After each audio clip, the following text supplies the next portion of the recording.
እስቲ ልጠይቃችሁ አሁን አንድ ሰው መጥቶ አንተ ውሻ ከሚለንና የኔ ውሻ ከሚለን መልሱልኝ ካንተ ውሻና ከኔ ውሻ የቱ ይሻላል? አንተ ውሻ ስትባሉ ደስ ይላችኋል? የኔ ውሻ ስትባሉ ትሽኮረመማላችሁ አይደል? ትቅለሰለሳላችሁ። ግን ሁለቱም እኮ ውሻ ነው የተባለ። ንግግሩ አንድ ሆኖ ሳለ የምንናገርበት መንገድ ንግግሩን የበለጠ ተሰሚ ያደርገዋል። ዓለም ልሞ መገሰጽ ማለት ነው። አንተ ትልቅ ሰው አይደለህ እንዴ? የተማርክ አይደለህ እንዴ? እንዴት ይሄ ይጠፋሃል ብሎ ተግሳጽ በጣም ጥሩ ነው። በህይወታችን አንዳንዴ ጭልም የሚልብን ጊዜ የለም አለ። ዙሪያው ገደል የሚሆንብን ጊዜ አለ። ሁሉም የሚጨልምብን ጊዜ አለ። ሌሊት ማለት ግራ ቀኙ የሚጠፋብህ ጭልም የሚልብህ ሰዓት ነው። ሲጨልምብህ መሄድ ያለብህ ወደ ክርስቶስ ነው። ምክንያቱም በክርስቶስ ዘንድ ጨለማ አይጨልምም። እስመ ጽልመት ይጽልም በኀቤከ። ክርስቶስ ባለበት ስፍራ ጨለማ አይደለም። የጽድቅ ፀሐይ ክርስቶስ ሲያበራ የትኛውም ጨለማ ውስጥ ብትሆን ያበራል። ሲኦል ውስጥ ብትሆን ክርስቶስ እስካለ ብርሃን ነው የሚሆነው። በሃይማኖታችሁ አትፈሩ፣ በማተባችሁ አትፈሩ። የምትሰሩበት ቦታ፣ የምትማሩበት ቦታ፣ የምትነግዱበት ቦታ ክርስትናችሁ እንዲታይ የማትፈልጉ ከሆነ ኒቆዲሞስ መጀመሪያ የነበረበት ችግር አለባችሁ ማለት ነው። የመጀመሪያው ስቴጅ ላይ ነው ያላችሁት ማለት። ፈራ ተባለ፣ ደፍሮ እኔ እንዲህ ነኝ ማለት አቃተው። ብዙዎቻችን እንደዚህ ነን እኮ። ነጠላቸውን ጥፍጥፍ አድርገው እኮ ከቢሮ ሲወጡ ቤተክርስቲያን ነው የሚሄደው ለማለት የሚፈሩ ሴቶች አሉ። ቤተክርስቲያን ለመሳለም ጓደኞቹ ፊት የሚያፍር እኮ ጎረምሳል። ክርስቶስ በእኛ ሳያፍራውን እኛ በሱ ልናፍር ነው? እንዳናፍር በእውነት። በርሜል ጊዮርጊስ አይዘጋም። ተርቢኖስ የጉዞ ማህበር ከምዕራብ ጎንደር ሀገረ ስብከት ጋር በመተባበር ቤተክርስቲያኑንና ጸበሉን ከመዘጋት ለመታደግ ሚያዝያ 2 እና 3 ከምሽቱ 12 ሰዓት ጀምሮ የቀጥታ ስርጭት የገቢ ማሰባሰቢያ መርሃ ግብር አዘጋጅቷል።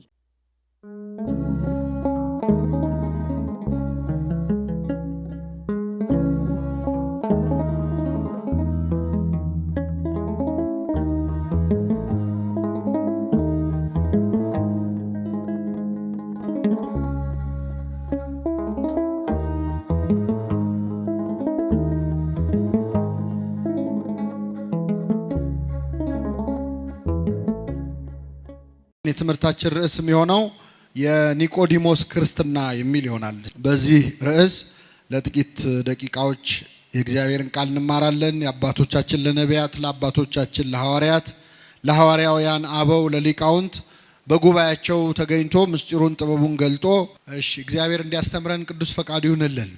የትምህርታችን ርዕስ ምንድነው? የኒቆዲሞስ ክርስትና በሚል ርዕስ እንማራለን። በዮሐንስ ወንጌል ምዕራፍ 3 ከቁጥር 1 ላይ ያለው የወንጌል ክፍል እንዲህ ብሎ ይጀምራል። ከፈሪሳውያን ወገን የአይሁድ አለቃ የሆነ ኒቆዲሞስ የሚባል አንድ ሰው ነበረ። እርሱም በሌሊት ወደ ኢየሱስ መጥቶ መምህር ሆይ እግዚአብሔር ከእርሱ ጋር ከሆነ በቀር አንተ የምታደርጋቸውን እነዚህን ምልክቶች ሊያደርግ የሚችል የለምና መምህር ሆነህ ከእግዚአብሔር ዘንድ እንደመጣህ እናውቃለን አለው ይላል። እንግዲህ አሁን ያነበብነው የወንጌል ክፍል እዚህ ጉባኤ ላይ ያላችሁ ሁላችሁም በህይወት ዘመናችሁ ለመጀመሪያ ጊዜ የሰማችሁት ወንጌል ይሄ ነው። ለመጀመሪያ ጊዜ ከኔ ጋር ናችሁ? ለመጀመሪያ ጊዜ ወደ ቤተክርስቲያን የመጣችሁት መቼ ነው? ለመጀመሪያ ጊዜ ቤተክርስቲያን የመጣችሁት መቼ ነው? ክርስትና ስንነሳ አይደለም? ክርስትና ስንነሳ የሚነበበው የወንጌል ክፍል ይሄ ነው። እና ትዝ አይላችሁ ምንም? እንደው አሁን ስታስታውሱ በእርግጥ ጡት እየጠባችሁ የዛኔ ቢዚ ነበራችሁ። ግን ክርስትና ስንነሳ ህፃንም ሆነን ቢሆን ስጋችን ህፃን ቢሆን ነፍሳችን ህፃን አይደለችም አይደለ? ስጋ ባይሰማ ማን ይሰማል? ነፍስ ይሰማል። ይህ የወንጌል ክፍል ሁላችን ስንጠመቅ ቅድስት ቤተክርስቲያናችን አንብባ ሀብተ ክርስትናን የመንፈስ ቅዱስ ልጅነትን የሰጠችን አሁን ያነበብነውን የወንጌል ክፍል በማንበብ ነው። እና ኒቆዲሞስ በእኛ ክርስቲያናዊ ህይወት ውስጥ ከወንጌል ጋር ስንተዋወቅ መጀመሪያ የሰማነው ድምጽ ነው፣ የመጀመሪያ ስም ነው። እንግዲህ ኒቆዲሞስን የምናገኘው በዮሐንስ ወንጌል ምዕራፍ 3 ላይ ነው ለመጀመሪያ ጊዜ ስሙን የምናገኘው። ከዮሐንስ ወንጌል ውጭም ሌላ ወንጌል ላይ ስሙን አናገኘውም። ኒቆዲሞስ የአይሁድ አለቃ ነበረ ብሎ ነው የሚጀምረው ዮሐንስ ወንጌል ምዕራፍ 3። ኒቆዲሞስ አለቅነቱ ስለ 3 ነገሮች ነው። የመጀመሪያው ኒቆዲሞስ በጣም ባለጸጋ ነበረ፣ ባለ ሀብት ነበረ። ብዙ ገንዘብ ያለው ሰው ነበር። ሁለተኛ ትልቅ ሹመት ደግሞ ነበረው። የአይሁድ ሸንጎ የምክር ቤት አባል ነበረ። ሶስተኛ በጣም የተማረ በዘመኑ የነበረውን ዘመኑ የወለደውን ትምህርት በደንብ የተማረ ምሁረ ኦሪት ነበረ።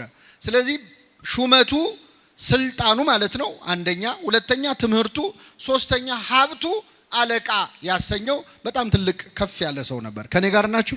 እነዚህ ሶስት ነገሮች ብዙ ጊዜ አብረው አይሆኑም አይደለ? ስልጣን ያላቸው ሰዎች ሀብት ሊኖራቸው ይችላል፣ ግን ዕውቀት አይኖራቸው። ዕውቀት ያላቸው ሰዎች ደግሞ ሀብት አይኖራቸው አይደለም? ብዙ ጊዜ አይገጥምም፣ አብረው አይሄዱም። ኒቆዲሞስ ግን ሶስቱን ነገሮች አስተባብሮ ያዘ። ትልቅ ሹም ነበረ። በሌሊት ወደ ኢየሱስ ሄደ ይላል። በሌሊት ወደ ኢየሱስ ሄደ። በጣም ይገርማል።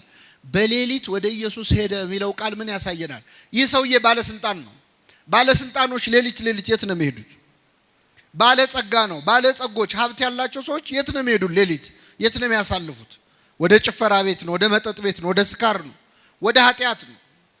የተማሩ ሰዎች እናውቃለን የሚሉ ሰዎች ሌሊቶቻቸው ወደ ክርስቶስ የሚሄዱበት አይደለም፣ ከክርስቶስ የሚጣሉበት ነው ሌሊታቸው።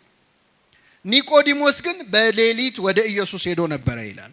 የመጀመሪያው ሰዓታት ቋሚ፣ የመጀመሪያው ማህሌት ቋሚ፣ ትጋሃ ሌሊት የሚያውቅ የሌሊቱን ግርማ ሌሊቱን ጸባ አጋንንቱን ድምፅ አራዊቱን ሳይፈራ በሌሊት ወደ ክርስቶስ ይገሰግስ ነበር። ወደሱ የምንገሰግስበትን ኃይል ያድለን አምላካችን።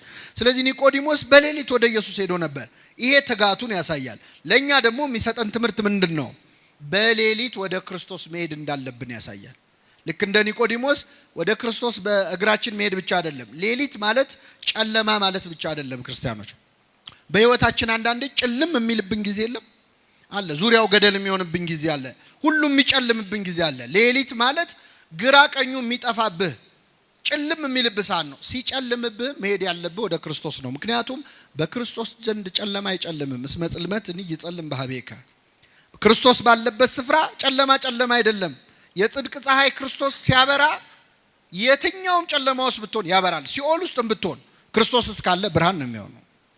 እና ኒቆዲሞስ በሌሊት ወደ መድኃኒታችን ወደ ኢየሱስ ክርስቶስ ቀረበ ይላል። ወደሱ እንድንቀርብ አምላካችን ይርዳን። ቀረበና ምን አለው? መምህር ሆይ እግዚአብሔር ከእርሱ ጋር ከሆነ ሰው በቀር አንተ የምታደርጋቸውን ተአምራት ሊያደርግ የሚችል ማንም የለም። ስለዚህ ከእግዚአብሔር ተልከህ እንደመጣ እናውቃለን አለው። ተመልከቱ እንግዲህ መድኃኒታችን ኢየሱስ ክርስቶስ በዮሐንስ ወንጌል ምዕራፍ 2 ላይ ከዚያ በፊት ተአምር ሲሰራ ነበር። በቃና ዘገሊላ ውሃውን ወይን አድርጎ ነበር። ከዚያም በጌርጌሴኖን ወርዶ ተአምር አድርጓል። ይህን ተአምር ሰምቷል ኒቆዲሞስ።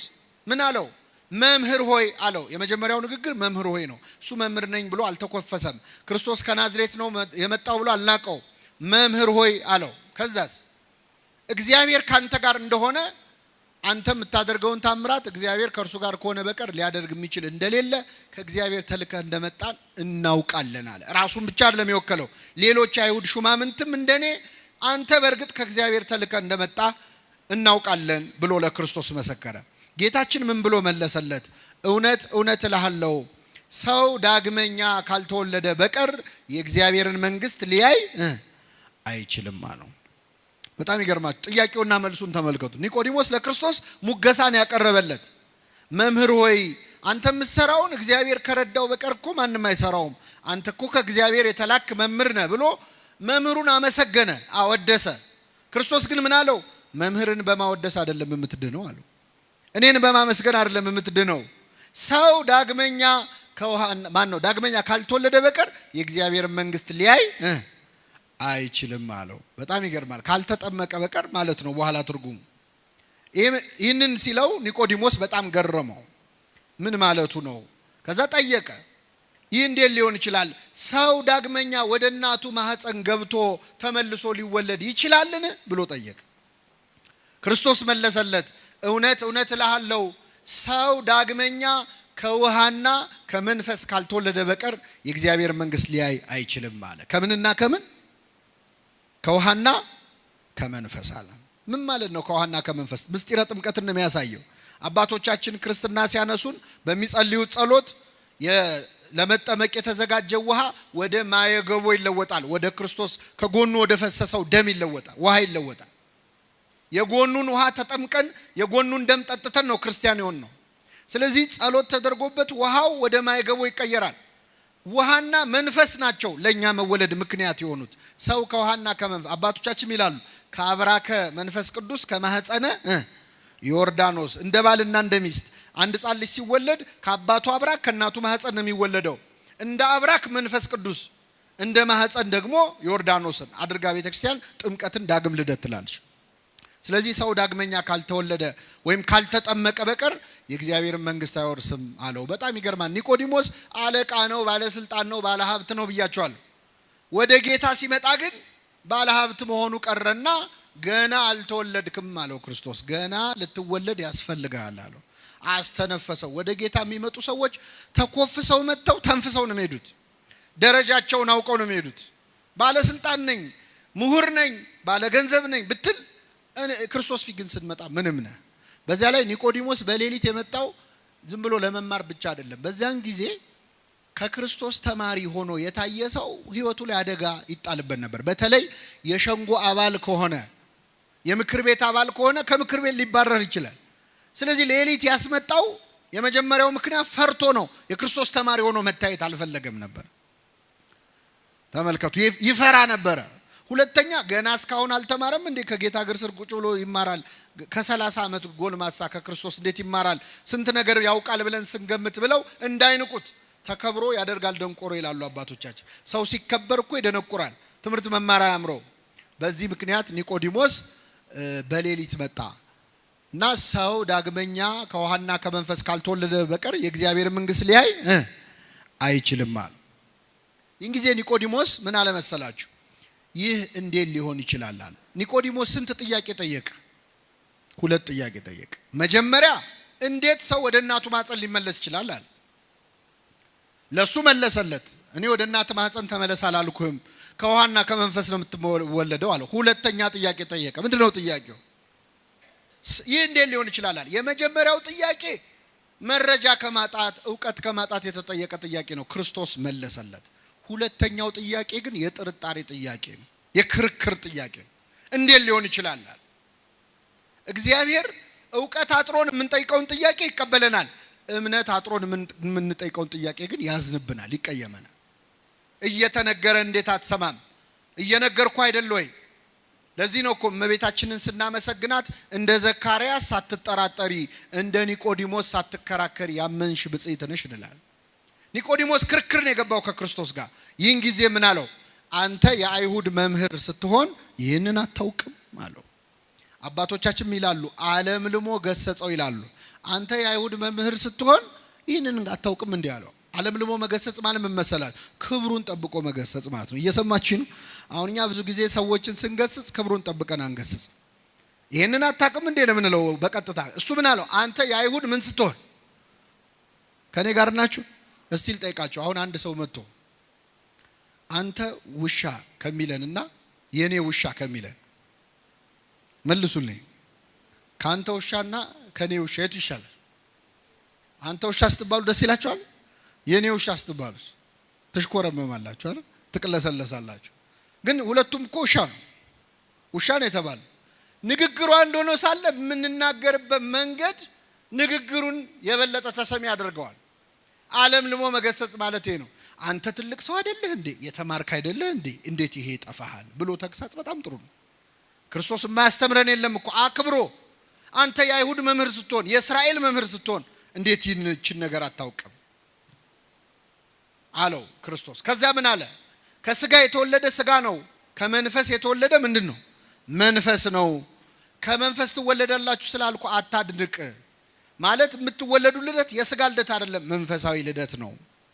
ነፋስ ከየት እንደሚመጣ ወዴት እንደሚሄድ አይታወቅም። መንፈስ ቅዱስም ከየት መጥቶ ሕፃኑ ላይ እንደሚያድር ሲጠመቅ ተጠምቆ ልጅነት መቼ እንደሚሰጠው አይታወቅም። ይሄ የመንፈስ ቅዱስ ስራ ነው ብሎ ኒቆዲሞስን በሌሊት አፍሮ ወደ ክርስቶስ የመጣውን ተማሪ አስተማረው። የኒቆዲሞስን እድል ለሁላችን ያድለን። ይሄ የመጀመሪያው ኒቆዲሞስ ክርስትና ሲጀምር የተከሰተ ታሪክ ነው። ኒቆዲሞስን የዮሐንስ ወንጌል ላይ ግን የምናገኘው 3 ቦታ ነው። ለሁለተኛ ጊዜ ኒቆዲሞስን የምናገኘው የዮሐንስ ወንጌል ምዕራፍ 7 ላይ ዮሐንስ ወንጌል ምዕራፍ 7 ላይ አንድ ነገር ተከሰተ። ክርስቶስ ሲያስተምር ሰዎች በትምህርቱ ጣዕም በጣም ከመደሰታቸው ብዛት በዋለበት ይዋሉ ባደረበት ያደሩ ቃሉን ይሰማሉ። እና ክርስቶስ ሲያስተምር ሰው የበዛ የጌታ ተከታዮች ብዙ ይሆኑ መጡ። ጻፍት ፈሪሳውያን ደስ አላላቸው። ይሄ ነገር ያሰጋናል አሉ። መጨረሻ ሁለት ወታደሮች ሮማውያን ጠሩና ደና ጉልበት ያላቸው እንደው ጠብደሎቹ ጠሩና ሂዱና የናዝሬቱን ኢየሱስን አስራችሁ ይዛችሁልን ኑ አሏቸው። እሺ ብለው እነዚህ ሁለት ወታደሮች ክርስቶስን ሊይዙ ጉዞ ጀመሩ። ከኔ ጋር ናችሁ? እግዚአብሔር ከሁላችን ጋር ይሁን። ከዛ ሁለት ወታደሮች ጌታን ሊይዙ ሲሄዱ ልክ እንደዚህ ጉባኤ ክርስቶስ ህዝቡን ሰብስቦ እያስተማረ ነው። ወታደሮቹ ቆይ ትምህርቱን ይጨርስና ትምህርቱን ጨርሶ ሲወርድ እናስረዋለን ብለው ቁጭ እንበል ብለው ቁጭ አሉ። እያስተማረ ያለው ማን ነው? የኛን የኃጢአተኞቹን ትምህርት እኮ ቁጭ ብላችሁ ትሰማላችሁ። የክርስቶስ ትምህርት እንዴት አይነት ነው? የሱን ድምጽ መስማት ብንችል ደስ አይላችሁ? ብፁዕ ቅዱስ አቡነ ሽኖዳ ምን ነው ዛሬ አገሩን ያጥለቀለቀው የድምጽ መቅረጫ መሳሪያ ጌታ በነበረ ጊዜ በኖረ ኖሮ ይላሉ።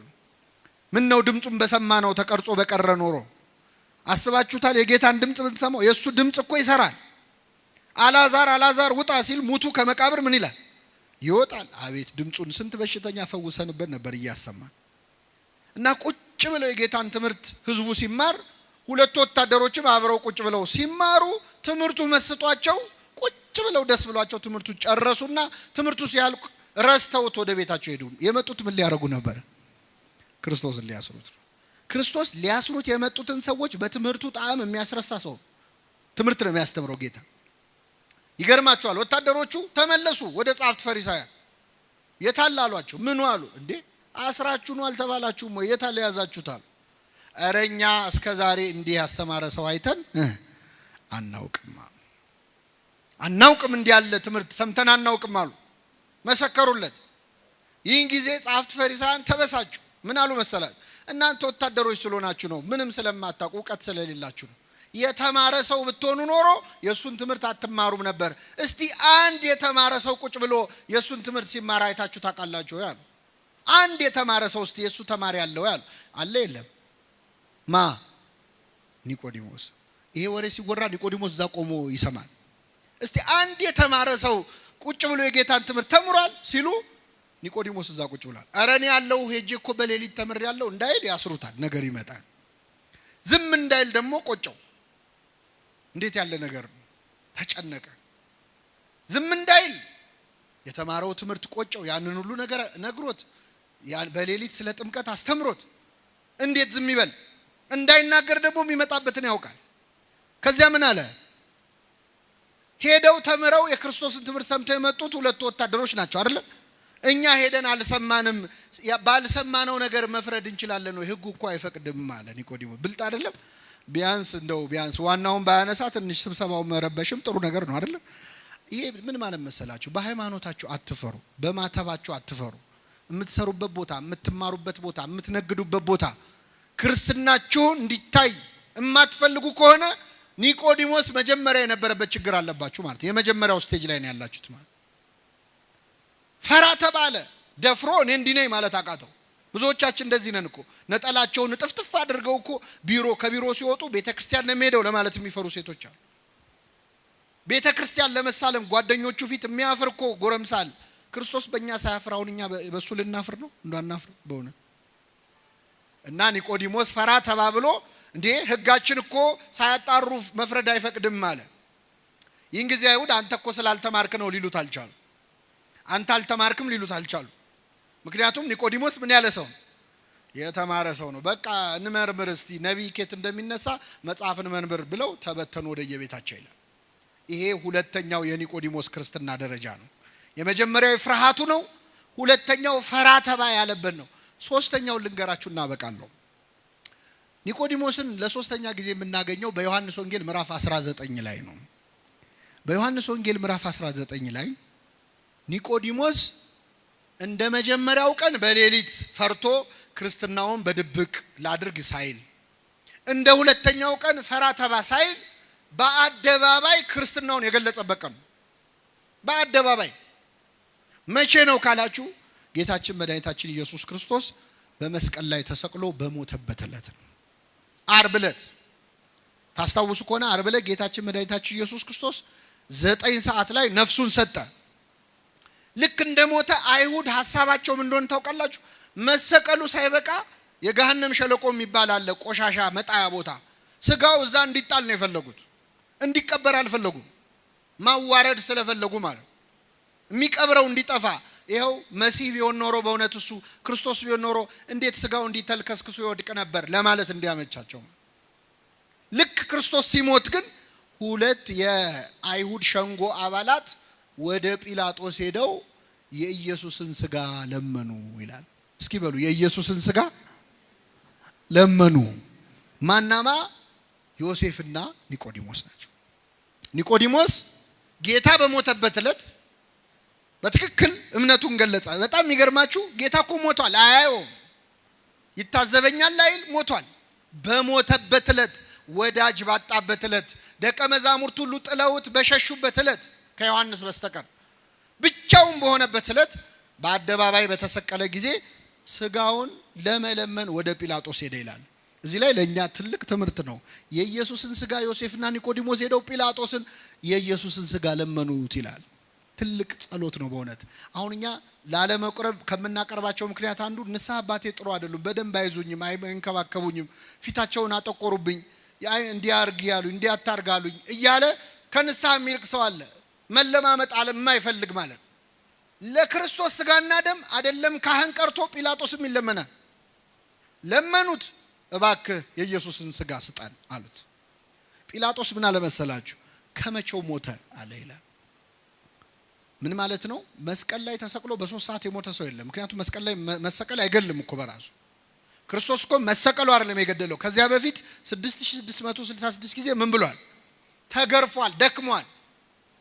ስለዚህ መስቀል ላይ በቀረችው ሰዓት ስቃይ የተቀበለባት ሰዓት ነች። ፍቅሩን የገለጸ። የሚገርማችሁ ስለኛ ያን ሁሉ ስቃይ ተቀብሎ ሲቸነክሩት እንኳን አምጥተው ጠጅ ያጠጣሉ ሮማውያን። የሚቸነክሩት ሰው ትንሽ እንደው ቁስሉ እንዳይሰማው ጠጅ ያጠጥተው ትንሽ ሰክሮ ደንዝዞ ህመሙ ሳይሰማው እንዲያልፍ ማለት። ክርስቶስ ግን ጠጅ ሲያመጡለት ተፋው ነው የሚለው። ስለኛ የሚቀበለውን መከራ በምንም መቀነስ አልፈለገም። ሁሉን ህመም ታሟል፣ ከራስ ፀጉሩ እስከ እግር ጥፍሩ ድረስ። ስለ መተላለፋችን ቆሰለ፣ ስለ በደላችን ታመመ።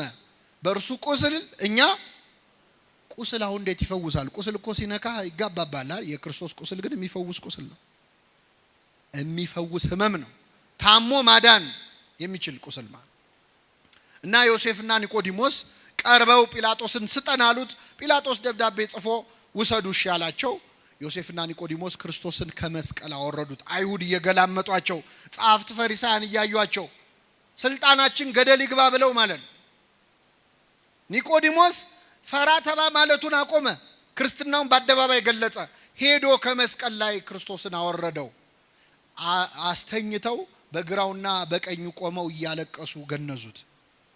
ደከምከኑ መጽኔሆሙ ለድኩማን፣ ደካሞችን የምታጸናቸው ሆይ ደከምክን? ሞትከኑ መንሥኤሆሙ ለሙታን፣ ሙታን የምታስነሳ ሆይ አንተ ሞትክን? እያሉ እያለቀሱ መገነዝ ጀመሩ። ይህን ጊዜ መላእክቱን ልኮ ነገራቸው። እንዴት እንደ ሩቅ ብእሲ እንደ ፍጡር እያለቀሳችሁ ትገንዙኛላችሁ? እያመሰገናችሁ ነው እንጂ ብሎ በመላእክቱ አስነገራቸው። ይህን ጊዜ ቅዱስ እግዚአብሔር ቅዱስ ኃያል ቅዱስ ሕያው ዘይመውት፣ ቅዱስ እግዚአብሔር ቅዱስ ኃያል ቅዱስ ሕያው የማይሞት እያሉ እየተንቀጠቀጡ ገነዙት። ክርስቶስን መገነዝ እንዴት አይነት ክብር ነው! ቅዱስ ኤፍሬም ሶርያዊ ዮሴፍና ኒቆዲሞስን ይጠይቃቸዋል። እንዴት ችላችሁ ገነዛችሁት? እንዴት አስቻላችሁ? አይንን የሚያበራውን አምላክ አይኑን እንዴት ከደናችሁት? ሽባ የሚፈውሰውን አምላክ እጆቹን እግሮቹን እንዴት አሰራችሁ? የታሰረውን የሚፈታውን ጌታ እንዴት አድርጋችሁ ፈታችሁት አሰራችሁት ይላል። እና ዮሴፍና ኒቆዲሞስ በክብር ገነዙት። ቤተክርስቲያናችን የዮሴፍና ኒቆዲሞስን ክብር በደንብ ተረድታለች። አሁን ቤተክርስቲያን ስትሳለሙ መጀመሪያ ወድቃችሁ መሬቱን ትስማላችሁ አይደል? ከዛ ግራውንና ቀኙን። መሬቱን ስንስም መቃብሩን ነው እየተሳለምን ያለነው። ግራና ቀኙን ስንስም ዮሴፍና ኒቆዲሞስን ነው የምናስታውሰው። አባቶቻችን ቅዳሴ ላይ ሲቀድሱ ንፍቁ ካህንና ሰራዩ ካህን ጸሎት ሲያደርጉ ምንድነው የሚለው? ሰራዩ ካህን ዋናው ካህን ምንድነው የሚለው? ጌታ ሆይ እኔንና ይህን አብሮኝ የሚቀድሰውን ካህን ስጋህን እንደገነዙ እንደ ዮሴፍና እንደ ኒቆዲሞስ አድርገን ይላል። የሕማማት ቀን ደግሞ ብትገቡ ቤተ መቅደስ ታያላችሁ ተአምር። የክርስቶስን ልክ እንደተገነዘ ሆኖ ሁለት ካህናት ይዘው 41 ጊዜ እየተዞረ እግዚኦታ እየተባለ እነሱ የተሰማቸው እንዲሰማን የሚያደርግ ጸሎት አለ። የትንሣኤ ሰሞን ደግሞ ገና ቅዳሴ ስንጀምር ሃሌሉያ ዮሴፍ ወኒቆዲሞስ ገነዝዎ ለኢየሱስ፣ ዮሴፍና ኒቆዲሞስ ኢየሱስን ምን አሉት? ገነዙት እያልን ነው ቅዳሴ የምንጀምረው። ራሱ ክርስቶስን መገነዝ እንዴት ያለ ክብር ነው! ክርስቶስን መገነዝ ትፈልጋላችሁ ይላል ቅዱስ ኤፍሬም ሶርያዊ። ኤፍሬም ሶርያዊ ይገርማችኋል መገነዝ ይፈልግ ነበርና ምን ያደርጋል መሰላችሁ? በጠዋት ይነሳና በማታ ይወጣና ሌሊቱን ሙሉ ጎዳና ተዳዳሪዎች ነዳያንን በተኙበት ይፈልጋል። ከመሃላቸው የሞተ ካገኘ ደስ ይለዋል፣ ይገንዘዋል። ሲመለስ ፊቱ በርቶ ይመለሳል። ምን ነው ምን አግኝተን የተደሰትከው ሲሉት ክርስቶስን አግኝቼ ገነዝኩት ይላል። ደሃን ማብላት ክርስቶስን ማብላት ከሆነ ደሃን መገነዝ ማን መገነዝ ነው? ክርስቶስን መገነዝ። ስለዚህ ኒቆዲሞስ በቤተ ክርስቲያናችን እጅግ ትልቅ ክብር ያለው ቅዱስ ነው። ቀስ እያለ በፍርሃት የጀመረ ክርስትና ከዛ ፈራ ተባ ወደ ማለት ከዚያ ደግሞ በአደባባይ ስለ ክርስቶስ ወደ መመስከር ሰማዕትነት እኮ ነው። ሰማዕትነት ከዚህ በላይ ምን ሰማዕትነት አለ? እና ክርስትናችን ምን ሞትለት መከራ ምን እንቀበልለት ልታምኑ ብቻ አይደለም የተጠራችሁት። እንደነ ቅዱስ አግናጢዮስ ልታምኑ ብቻ ሳይሆን መከራን ምን ልትሉ ልትቀበሉ ነው። ክርስቶስ ይቺ ጽዋ ከኔ ትለፍ ብሎ ለሁላችን ያስተላለፈው መከራውን ነው። ከኔ ትተላለፍ ከኔ ወደ ቀጣዩ ትውልድ ትሂድ ብሏል። ስለዚህ ክርስቶስን የጠሉ ሁሉ ክርስቲያኖችን ይጠላሉ። በዓለም ሳላችሁ መከራ አለባችሁ፣ እውነት እላችኋለሁ እኔ ዓለምን አሸንፌዋለሁ ብሏልና ኒቆዲሞስ በዛሬው ዕለት የምናስበው ታላቅ ቅዱስ ነው። በረከቱን ያሳድርብን፣ የሰማነውን በልቡናችን ያሳድርብን። በርሜል ጊዮርጊስ አይዘጋም። ተርቢኖስ የጉዞ ማህበር ከምዕራብ ጎንደር ሀገረ ስብከት ጋር በመተባበር ቤተክርስቲያኑንና ጸበሉን ከመዘጋት ለመታደግ ሚያዝያ 2 እና 3 ከምሽቱ 12 ሰዓት ጀምሮ የቀጥታ ስርጭት የገቢ ማሰባሰቢያ መርሃ ግብር አዘጋጅቷል።